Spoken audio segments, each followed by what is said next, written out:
Welcome to the 75th edition of Spooky Reviews from Spooky Ventures.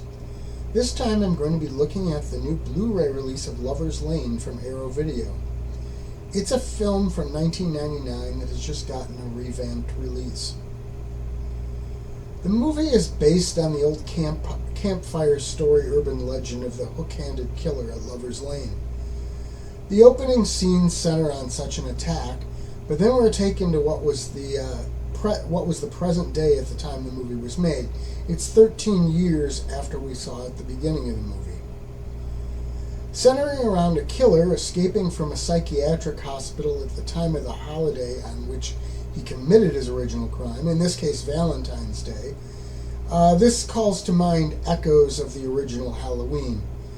Clearly, while that John Carpenter classic did not invent the slasher genre, it popularized it, so such comparisons feel like homage to the highest order. The thing is, it's all a lot more complicated than that basic premise will let you know. There are secrets hidden, people whose motives aren't what they seem, and a lot more. The filmmakers take the basic concepts and twist them up in new ways. At its heart, this has exactly what you expect from a slasher movie. Teenagers becoming prey to a killer who lurks in the shadows. It lacks some inventiveness in the kills, but the fairly developed characters make up for that as far as I'm concerned. This is a movie without a lot of fluff or padding. It starts intense and remains largely so throughout the duration of the film. I guess the term is taut storytelling. Whatever you call it, this movie has it. Going back to the Halloween homage, there are some interesting nods, or as I like to call similar things in my work, Easter eggs, in the movie that pay homage to 1950s pop culture. I caught the reference to Car 54, but missed the others. The fact that they exist was mentioned in the bonus featurette that I'll talk about in a moment. So, next time I watch this movie, I'm going to pay some more careful attention looking for those little 1950s things.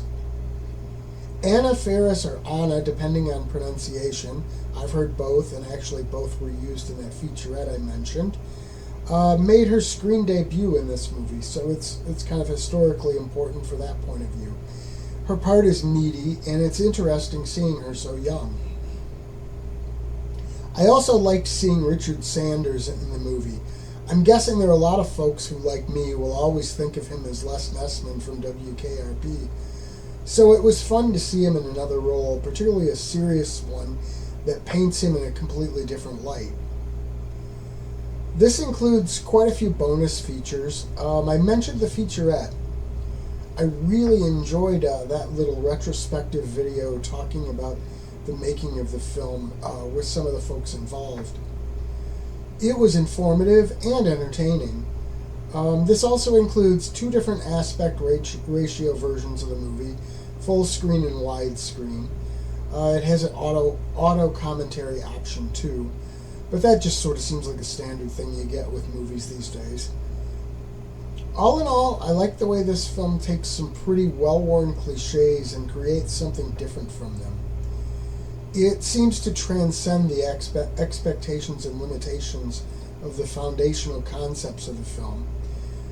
Most importantly, though, it's a fun movie that entertains. Ultimately, that's really what it's about anyway. Spooky Ventures is the home for spooky content and spooky merchandise on the web. Check it out today at spookyventures.com. And remember, always keep it spooky.